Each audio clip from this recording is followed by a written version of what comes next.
Friends, welcome to पिकालिका maths. आज हम लोग सॉल्व करने जा रहे हैं 26 नवंबर 2020 का लीनियर अलजेब्रा का एक क्वेश्चन जो कि पार्ट बी से पूछा गया है।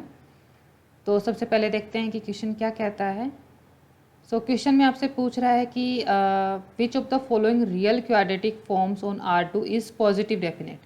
आपको 4 क्वाड्रेटिक फॉर्म्स दे रखे हैं और पूछ रहा है कि इसमें से पॉजिटिव डेफिनेट कौन सा होगा। ठीक है, तो इसके करने के भी बहुत सारे तरीके हैं। मेथड 1, सपोज हमारे पास में एक क्वाड्रेटिक फॉर्म है Q R2 से R। ठीक है, तो इस क्वाड्रेटिक फॉर्म को हम पॉजिटिव डेफिनेट कब बोलेंगे?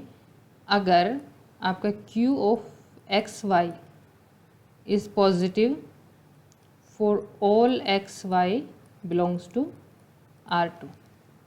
ठीक है, तो अगर ये हर एक एक्स वाई के लिए ये q x y greater than 0 हो जाता है, स्ट्रिक्टली ग्रेटर देन 0, तब हम इस क्वाड्रेटिक फॉर्म को बोलेंगे कि आपका पॉजिटिव डेफिनेट है। ठीक है, तो अब हम 1 बाय 1 चेक करते हैं। ठीक है, ऑप्शन नंबर 1 में हमें q x y equal to x y दे रखा है। तो अब हमें चेक करना है कि एक्स वाई क्या ऑलवेज पॉजिटिव होगा, जहाँ पे आपका जो एक्स वाई है वो R2 से बिलोंग कर रहा है। ठीक है, यहाँ पे अगर हम x को पॉजिटिव और y को नेगेटिव ले लें तब तो इनका प्रोडक्ट आपका नेगेटिव आ जाएगा। जैसे x इक्वल टू 1 ले लिया और y इक्वल टू -1 ले लिया, तो आपका जो एक्स वाई है वो -1 हो जाएगा, जो कि आपका पॉजिटिव है नहीं। तो हमें यहाँ पे 1, -1 मिल गया R2 से, सच दैट आपका एक्स वाई जो है वो पॉजिटिव नहीं हो रहा है। ठीक है, तो ये वाली जो कंडीशन है वो तो फॉल्स हो गई। तो यहाँ से आपकी जो एक्स वाई जो आपकी क्वाड्रेटिक फॉर्म है वो आपकी पॉजिटिव डेफिनेट नहीं होगी। तो ऑप्शन 1 यहाँ से डिस्कार्ड हो गया। ठीक है, नेक्स्ट हम थर्ड ऑप्शन में अगर y equal to -x put करें, Q x -x is equal to, तो ये आपका हो जाएगा x² -2x² plus x² which is equal to 0। तो ये आपका स्ट्रिक्टली ग्रेटर देन 0 नहीं हुआ। ठीक है, तो यहाँ पे आपको x -x टाइप का एलिमेंट मिल गया R2 से, जो आपकी इस कंडीशन को होल्ड नहीं कर रहा है। ठीक है, तो यहाँ से आपका जो थर्ड ऑप्शन जो है वो भी इनकरेक्ट हो जाएगा। और यहाँ पे मैं आपको एक बात बताना भूल गई हूँ, यहाँ पे जो आप जिस एक्स वाई के लिए ये कंडीशन चेक करते हैं, तो यहाँ पे जो एक्स वाई है आपका नॉन जीरो होना चाहिए। ठीक है, नॉन जीरो एक्स वाई के लिए हम ये कंडीशन चेक करते हैं। ओके, ऑप्शन 4 में भी अगर हम y की जगह -x पुट करते हैं तो ये आपका क्यू एक्स कोमा -x हो गया, ये x² -x हो गया, ये आपका 0 हो गया, जो कि स्ट्रिक्टली ग्रेटर देन 0 नहीं हुआ। ठीक है, तो यहाँ पे भी आपका जो ऑप्शन 4 है वो रॉन्ग हो जाएगा। तो आपके पास एक ही ऑप्शन बच गया 2, ये आपका करेक्ट ऑप्शन हो जाएगा। ठीक है, और इसको आप चेक कर सकते हैं कि ये हर एक एक्स वाई के लिए आपका स्ट्रिक्टली ग्रेटर देन 0 होगा।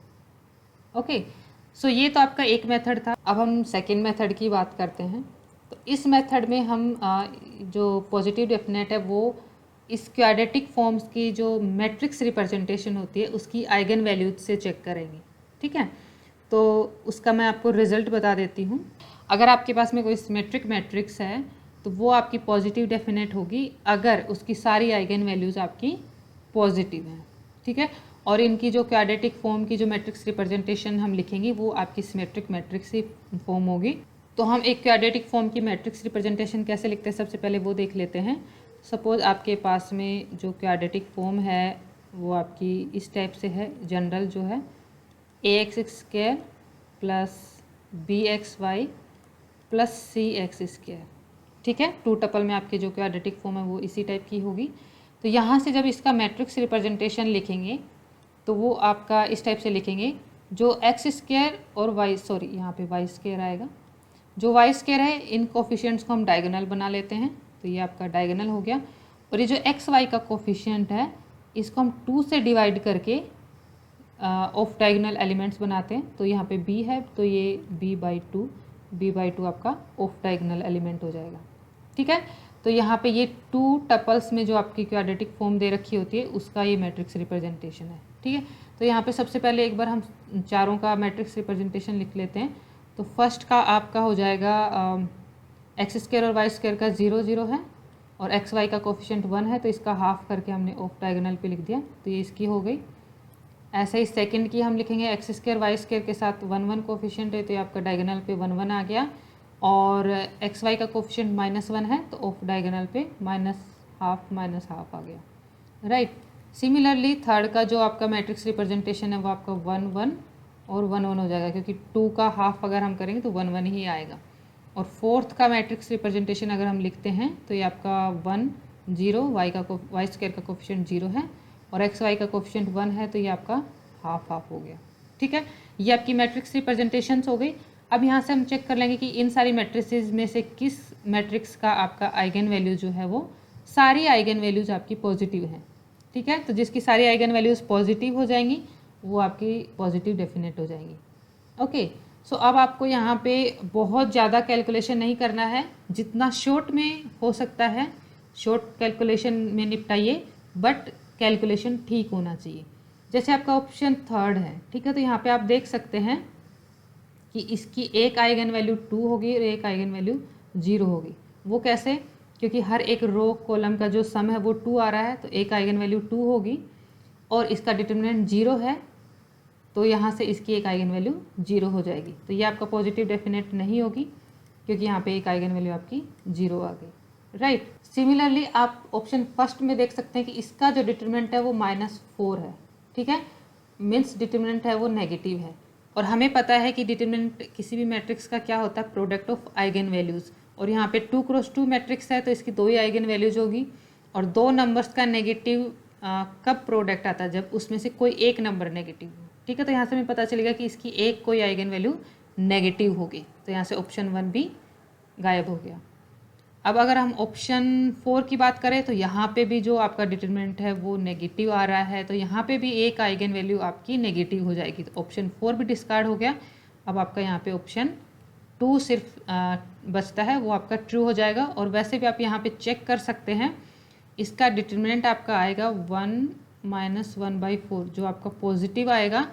और ये पॉजिटिव कब हो सकता है? या तो दोनों आइगन वैल्यूज़ आपकी पॉजिटिव हों या दोनों आइगन वैल्यूज़ आपकी नेगेटिव हो, ठीक है। तो इसमें आप आगे फर्दर चेक कर सकते हैं, इसका जो ट्रेस है वो 2 आ रहा है, ठीक है। तो अगर दोनों आइगन वैल्यूज़ नेगेटिव हुई तो दोनों आइगन वैल्यूज़ का जो सम है वो आपका ट्रेस होता है और वो नेगेटिव हो जाएगा, तो इसलिए इसकी आइगन वैल्यूज़ नेगेटिव हो नहीं सकती हैं, तो इसकी आइगन वैल्यूज़ आपकी पॉजिटिव ही होंगी, ठीक है। तो यहाँ पे आपको बिल्कुल ऐसे नहीं कैलकुलेशन करना है कि हर एक मैट्रिक्स का आप चेक करने जा रहे हैं कि इसकी आइगन वैल्यूज़ क्या होंगी।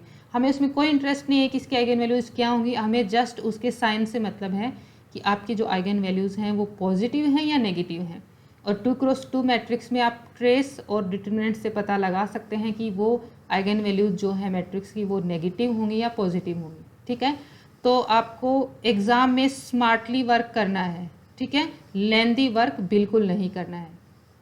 ओके, सो आई थिंक ये वीडियो आपके लिए हेल्पफुल रहेगा। Thank you.